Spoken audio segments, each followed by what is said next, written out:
Welcome to your crow pose tutorial. I'll demo first here.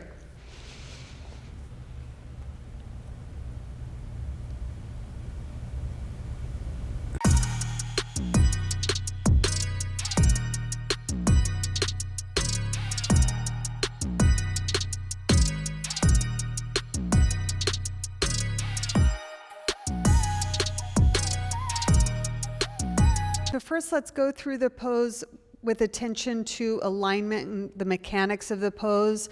I'll also point out some common misalignments that tend to happen in this pose that we can try to avoid once we're aware of them. And then we'll run through all the different ways that we can use props to find that first kind of lift off. So in thinking just about what's happening in this pose, our hands are shoulders distance apart, similar to where they would be placed for our chaturanga and plank. But the arms don't quite go into a full chaturanga position. The shoulders won't go as low as the elbows, which you'll see here in a moment. A lot of people teach this from something like yogi squat, but the danger in doing that is that the hips are so low down. In crow pose, the hips are really high up, right? And the higher we can get the hips, the lighter we'll feel when the knees come to the backs of the arms.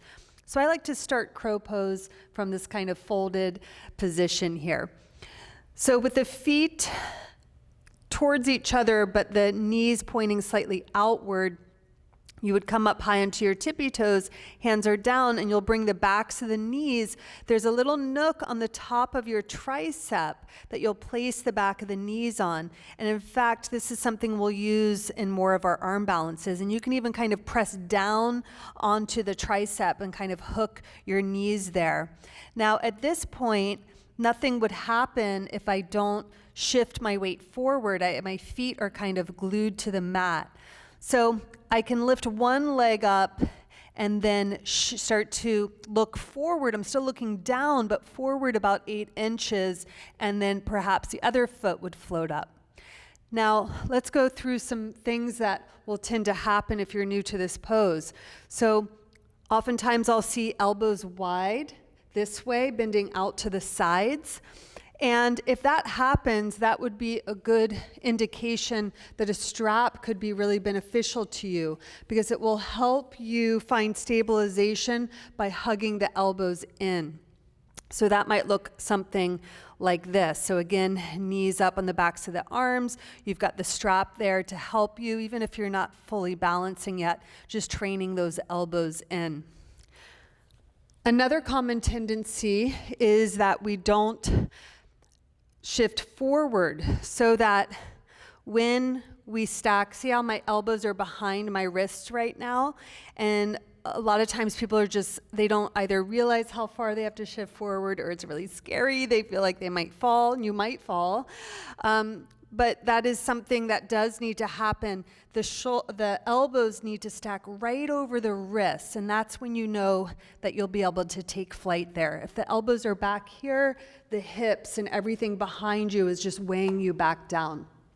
Another common misalignment or tendency that I see is that students look back at their feet.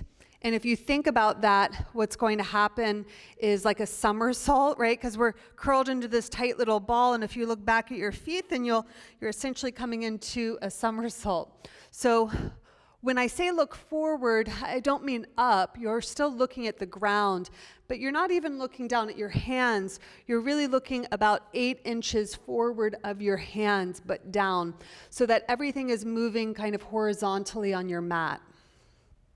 And then I indicated another common thing that tends to happen here is people just keep their hips really low. And it's really hard to lift everything up and balance on top of your arms if your hips are back here weighing you down. So we'll start again with the hips lifted up. Now, some of you that are newer to this position, another tendency is that the knees will go to the outsides of the arms. Now, for some, that might need to happen. For for various reasons. Maybe there's not enough space, or there's not enough hip mobility or core strength yet to bring the knees right onto the backs of the arms. So in the beginning, if that sounds like you, if your knees need to go out to the side, just to get that initial kind of float off the floor, just let that happen. And then as you start to get more comfortable, you'll bring your knees to the backs of the arms. Now, if the knees are on the outside of the arms, what will tend to happen is that the legs will slide off the backs of the arms. It'll look something like this. It might be happening to you, right? So you want to think of using your inner thigh muscles, the adductors, hugging everything in towards what we call the midline to keep the legs from not sliding. So you're hugging the adductors, the inner thighs. So let's run through this pose together, and we'll use some props here. We'll try out some different things. So the first thing we'll do, if you're brand new to this pose, let's grab a crash pad, like a pillow or a blanket, going to place it out in front of you. Your hands are not going to be there. It's just out in front of you in case your head hits the ground. Another thing is we could use the strap. If you don't have the strap, don't worry about it. But if you have it and you want to check that out, let's try that. Now, because we want the hips up, it can be helpful to place our feet on two blocks to get more lift so that there's less effort of lifting the hips up. Now, the problem with that is you will need some flexibility to get the hands down, right? But just bend your knees as much as you need to do that. So your feet are on the blocks, your hands are shoulders distance apart. Lift your hips up, you're high up on your tippy toes. Your knees are just as wide as your arms, and place them onto the backs of the triceps. Now remember, don't look back at your feet, look forward past your crash pad and feel the shift forward. You don't even have to lift your feet off, and we'll rock it back, and let's shift it forward. Use those spider fingers and rock it back. And we'll shift forward. Now hold here. Protract your shoulders. Think of your cat stretch. Lift one foot off. Set it down. Lift the other one off. And set it down. We'll take a little mini break and we'll build on from there. Okay, so coming into position. Lift your hips up, knees on the backs of the arms. Shift your weight forward. Look past your crash pad. Lift one foot, maybe the other, maybe they touch. You might fall right back down. That's okay. Hug your elbows in, thighs in. Lift one foot and then the other, and we'll come back down. Okay, so if that is not working for you, all good. I've got more tricks up my sleeve here.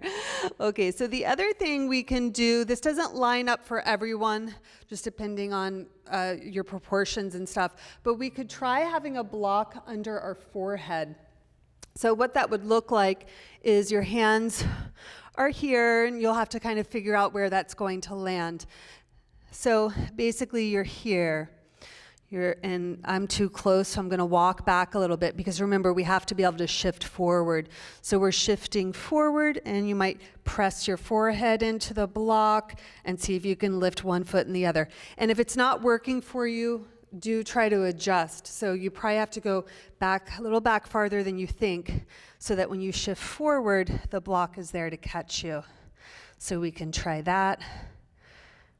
And we'll come on down. So let's go through one more round here. Use props or don't use props. We'll start in a forward fold position. Have your hands shoulders distance apart. Come high up onto your tippy toes. Hug your elbows in. Land your knees on the backs of the arms. And from here, remember that seesaw principle. We have to bend the arms, shift our chest forward. And then, in order to float the feet, we have to go even more forward through the chest. See if you can get your feet up, and then you're hugging everything in. Hug in, use your core, spread your shoulder blades away. Okay, I hope that you found some useful tips there, and I'll see you in the next video.